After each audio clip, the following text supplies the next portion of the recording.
span, February 15th through the 17th, he violated not only the purchasing policy, but the bid policy by not going to obtain approval from city council.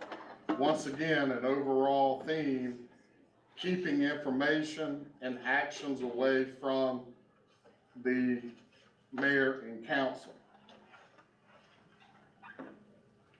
The total on these items over that 3-day period totaled $26,507.39. And it was only supposed to be under $5,000 for expenditures. Anything over $5,000 should have been bid. There were 18 separate purchases during that 3-day period. It's clear that he manipulated these actions in such a way to avoid coming to city council. This resulted in the nearly $27,000 charge that should have been bid out per city policy. Bid process is to allow all interested parties to be able to bid. In addition to that,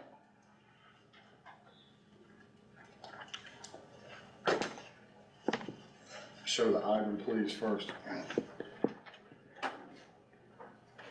There were messages between Jonathan Lynn and Alex Pitts, who works at the rec department, regarding purchasing grooming machines.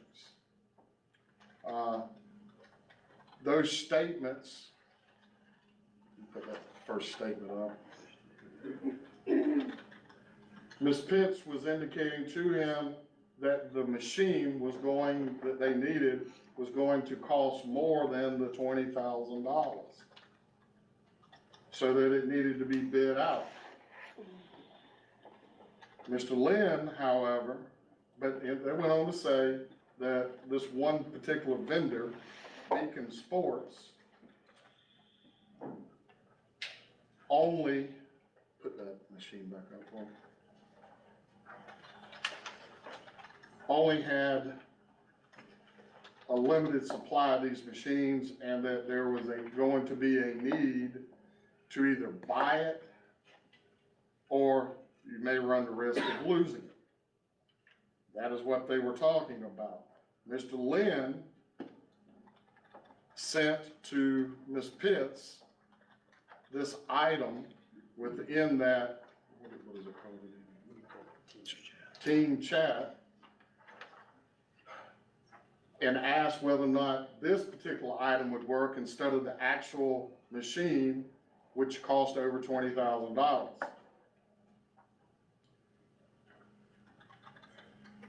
There was a purchase on a credit card on May the 12th to Beacon Sports in the amount of $6,498.16 for that. What else? And the messages that I spoke of were on the same date.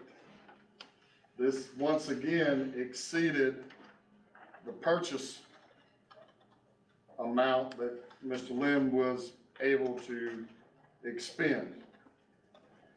Not only that, the text message, or not text messages, team messages indicated on the previous machine, the one that cost more than $20,000, that Mr. Lynn suggested that they pay $5,000 down to hold the machine as a deposit. Well, that in and of itself circumvents the bidding process. Because if you put $5,000 down on a machine, you're not going to lose that $5,000 by not awarding that bid to that particular vendor when it's put out to bid, or you don't put it out to bid at all. So once again, additional information that shows that Mr. Lynn was attempting to circumvent not only the spending policies, but the bid policies.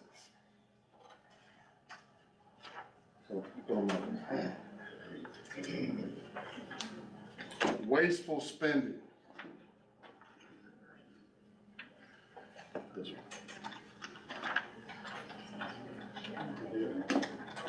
Mr. Lynn authorized or expended multiple expenditures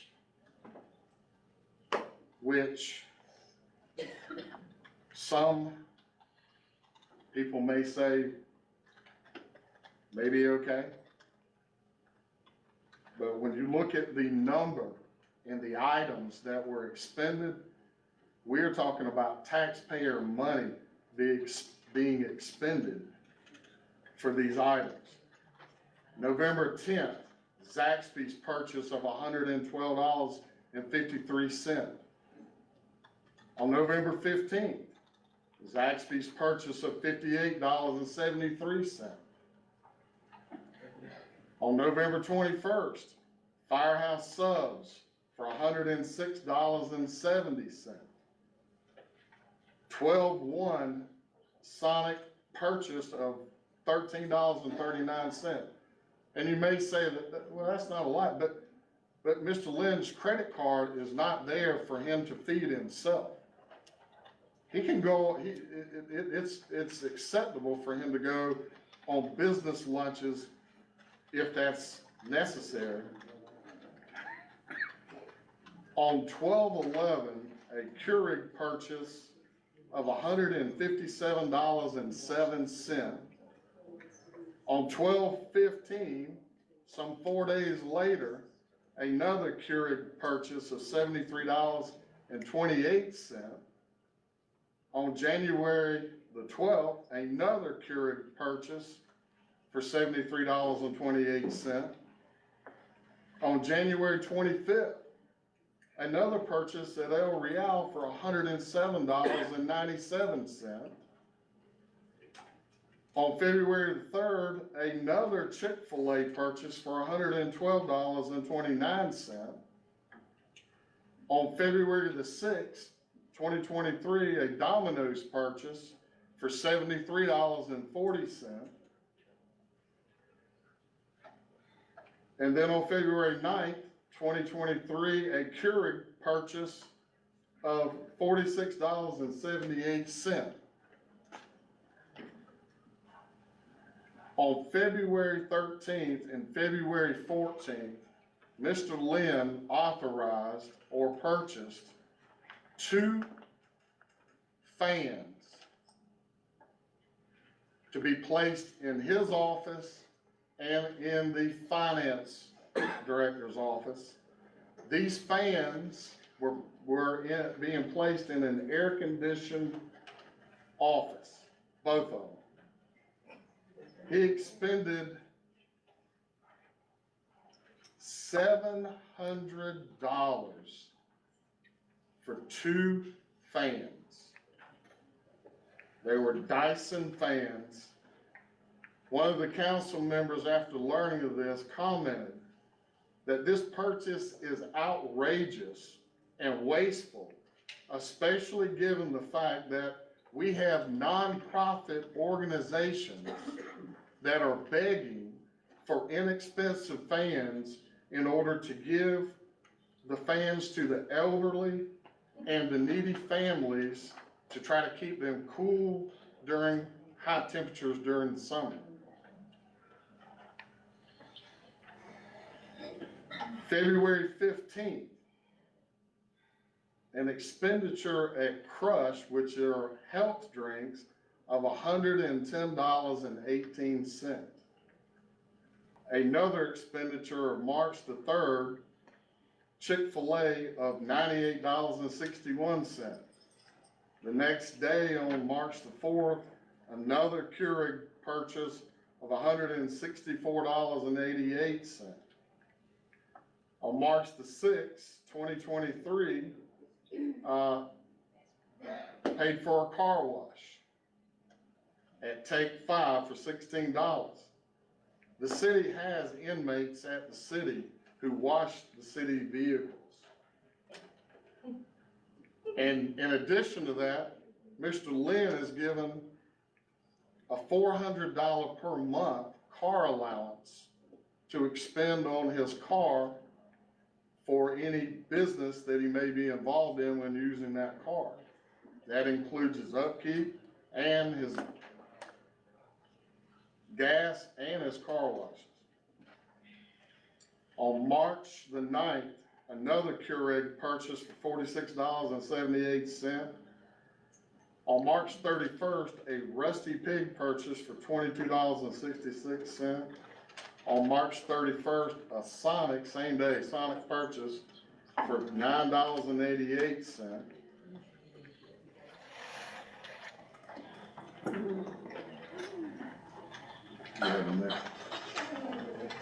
On March 31st, Mr.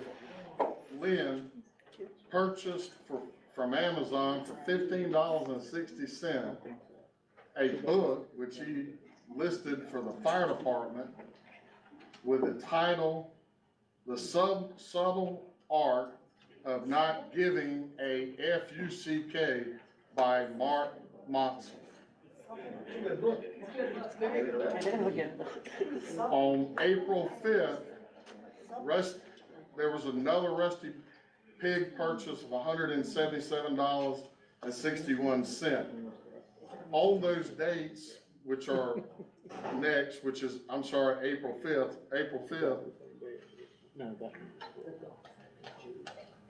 there was a golf purchase at Lost Plantation of $224.32 for hats. The Rusty Pig in this was part of supposedly a team building exercise for employees, which was part of them starting that morning going to the shooting range to shoot guns, then go to lunch, and then after going to lunch, go play golf. We're not sure exactly what the cost of all of that ended up being. Moving on, April 14th, once again, a purchase from Asian Taste of $127.13. April 20th, another Asian Taste purchase of $30.71. On April 21st, a Little Caesars purchase of $57.95. On April 24th, Dunkin' Donuts purchase of $12.99. On April 26th, KFC purchase of $22.42. On May the 1st, a Tin Fin, which is a restaurant, purchase of $59.84.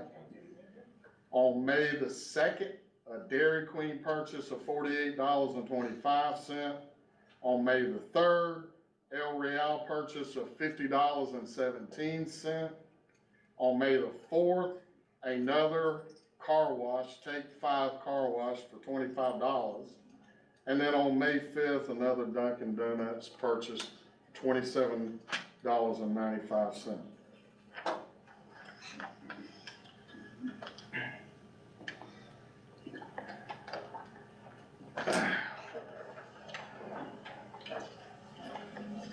Moving to another category involving information that was supplied to mayor and council and was stated factually to mayor and council of what was involved, and that information ended up being false or incorrect. On 4/19, Recreation Director Mike Osborne filed a complaint against Jonathan Lynn and Michelle Taylor, alleging a hostile work environment and retaliation against them for things that have been done to him.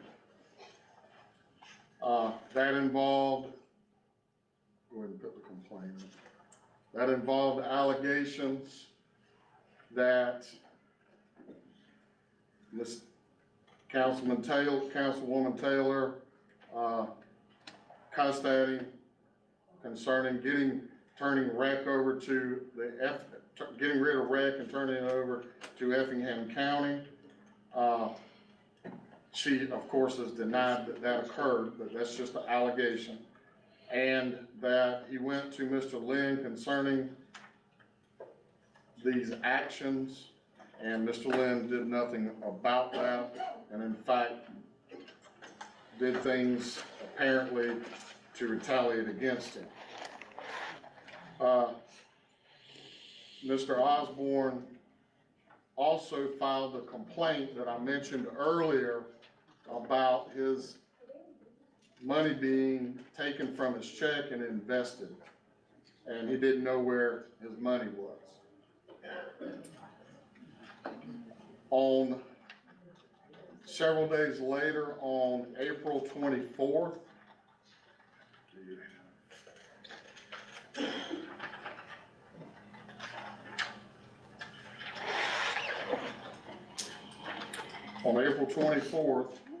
Mr. Lynn went to a council meeting, met with mayor and council, where he was seeking the suspension of Mike Osborne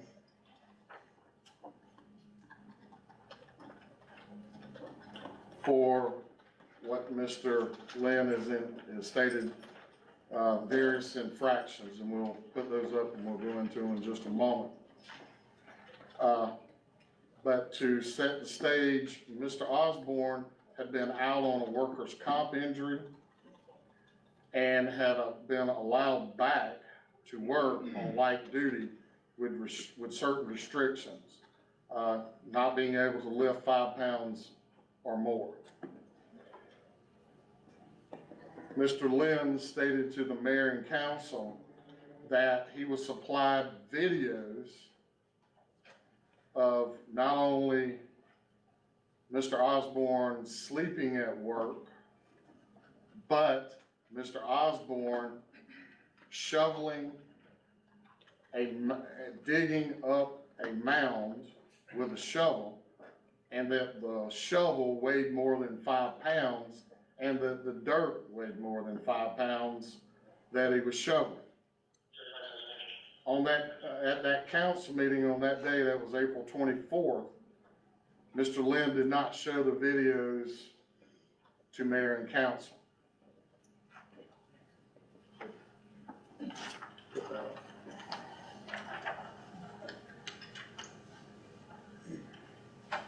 Mr. Lynn alleged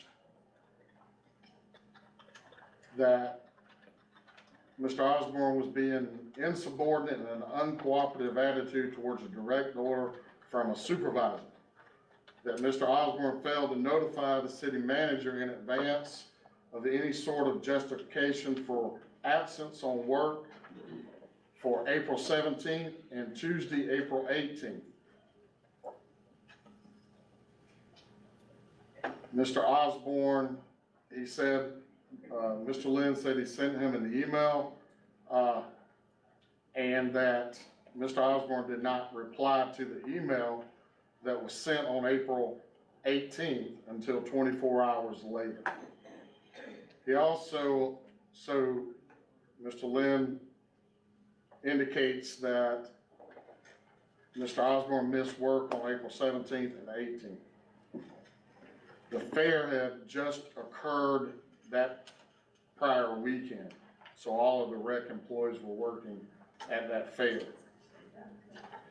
He also, Mr. Lynn also indicated that there was gross misconduct had also occurred as an act of insubordination by Mr. Osborne, who was allowed to return to work and resume light limited duty based on the workers' compensation report. And that Mr. Osborne was not able to lift over 5 pounds. Mr. Osborne, on a video, according to Mr. Lynn, sent by Alex Pitts to him, the video showed Mr. Lynn violating this policy because he was using a shovel to dig a mound and exert physical effort on April 14th. and that he alleged that this direct act of insubordination puts extreme liability on the city. He further goes on to allege that he violated safety practices, not limited to unsafe acts or failure to wear or use safety equipment or failure to comply with safety rules. He alleged that this violation includes the increased risk of bodily harm or injury to the employee through the act of disregarding the workers' compensation report. This conduct is observable through recorded video of Mr. Osborne is shoveling and acts described under the above section.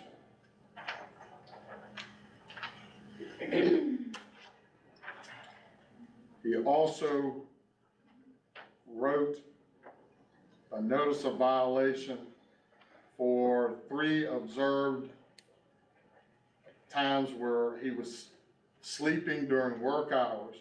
First was during a department head meeting. It was observed by the finance director.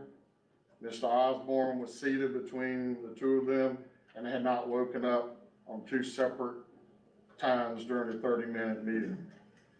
He alleges that Mr. Osborne was unable to be located at the Lincoln Spring Fair the same night and was found sleeping in his car.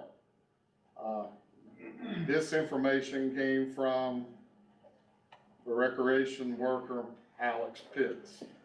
We've learned that that's how Mr. Lynn found out about that information. The 3rd instance, he was, April 14th, was during work hours where Mr. Osborne allegedly told Ms. Pitts that he had taken some muscle relaxers and that he was observed sleeping in his chair. There's a video supplied by Ms. Pitts, once again, supporting evidence of this occurrence. The next violation is absence without appropriate notice of 2 days' notice, going back to the same date of Monday, April 17th and Tuesday, April 18th, where Mr. Lynn alleges that Mr. Osborne was not at work and did not notify Mr. Lynn he was not going to be there. Take that out.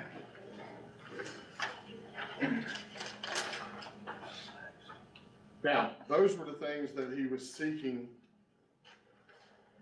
the suspension for.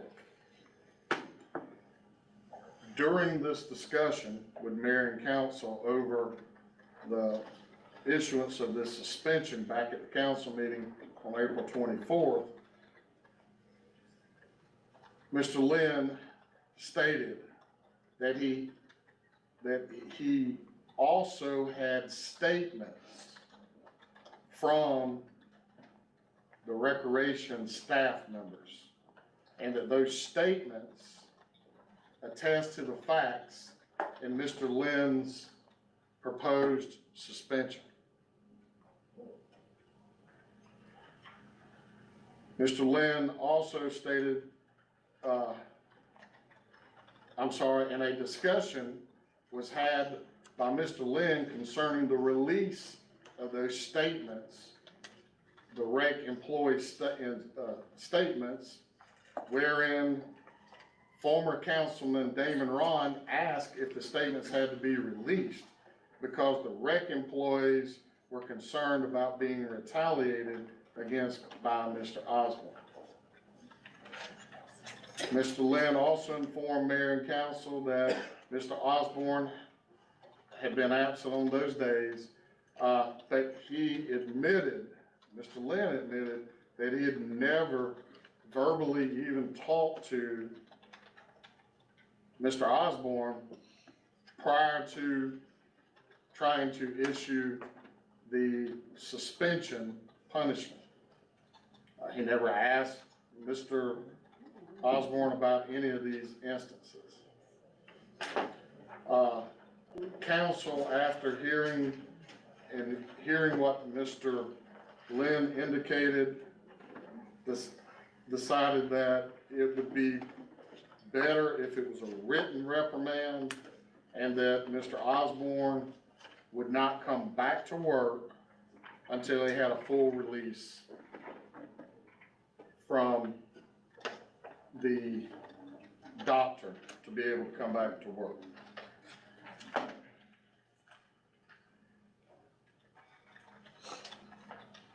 Council at that same meeting decided to hire an outside law firm to investigate Osborne's complaints against the city manager and Councilman Taylor. On May the 2nd, Mr. Osborne filed an open records request seeking the video and concerning his discipline and any statements or complaints against him. That open records request was forwarded to Mr. Lynn by the city clerk, Ms. King. Mr. Lynn responded to those open records requests by providing the videos and stating that he only had 2 statements. Those statements were one from the finance director concerning Mr. Osborne nodding off at a department head meeting, and a statement that he had prepared to inform council of what the issues were with Mr. Osborne. Mr. Lynn did not provide any statements from rec employees concerning the allegations in the discipline document and the statements that he told mayor and council that he had and was in possession of.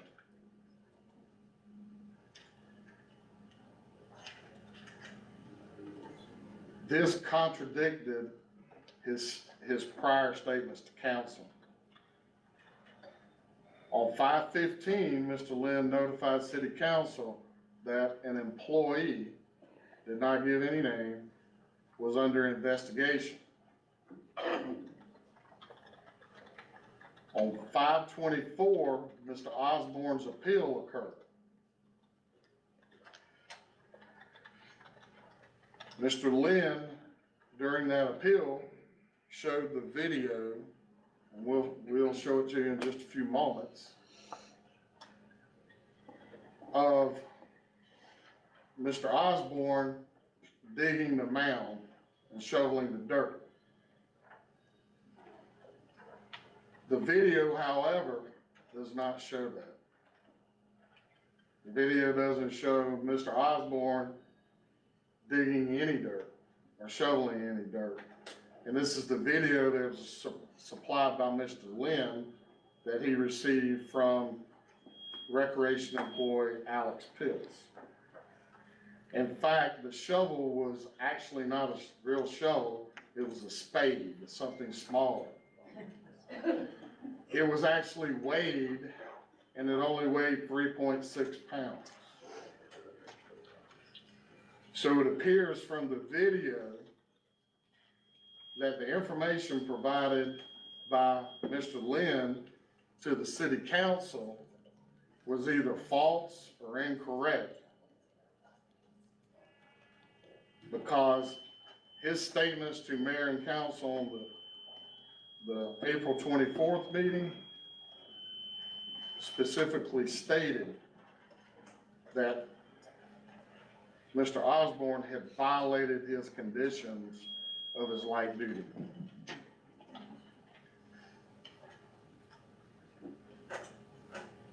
In addition to that, well, let's go ahead and play the video. Let us run. You read it?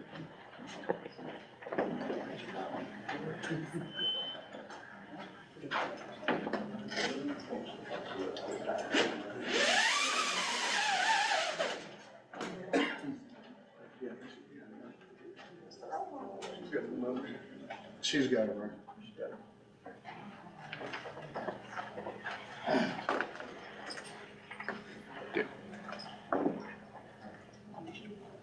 What the video actually shows, and the reason that Mr. Osborne, according to his statement at the appeal hearing, was that the base anchor, they had drugged the field, so the base anchor was lost. Don't play it yet. They could not find it. And as a result of that,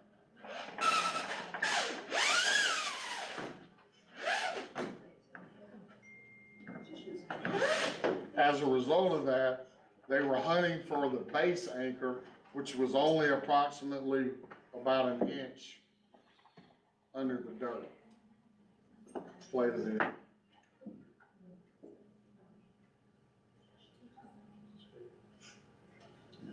That's the video that was supplied by Mr. Lynn concerning the open records request and the statement to mayor and council.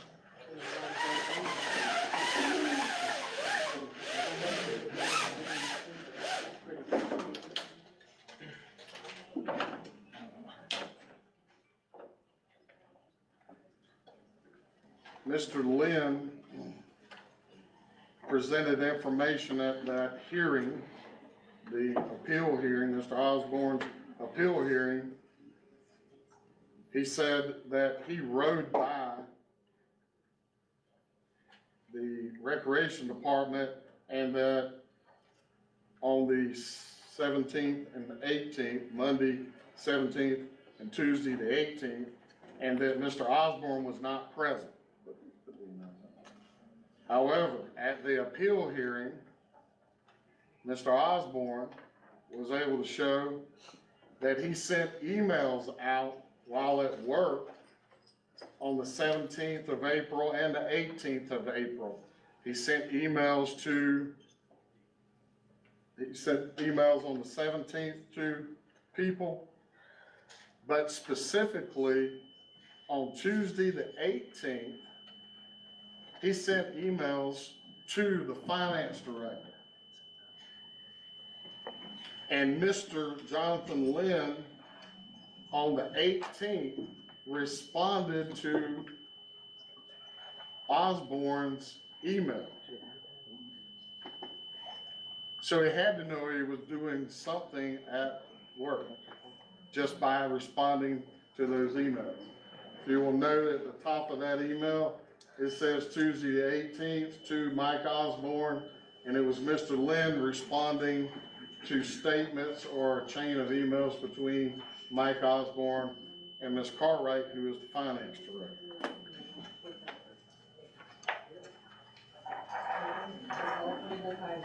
Where's that?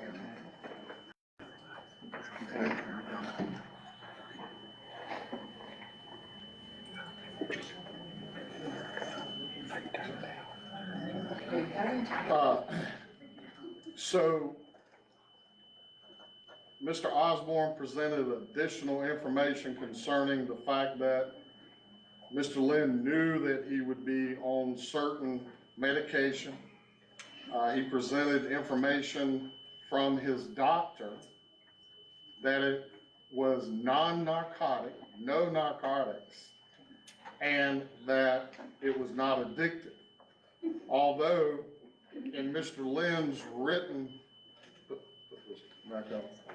in his remarks, which he did not discuss with counsel, on the reprimand,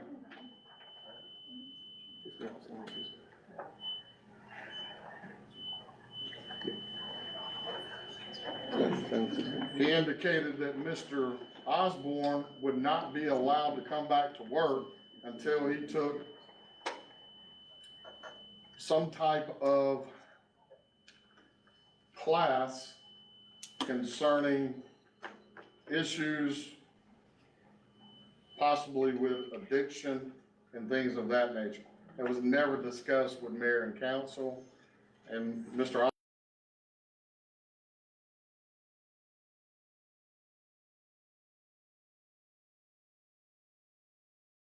Osborne was able to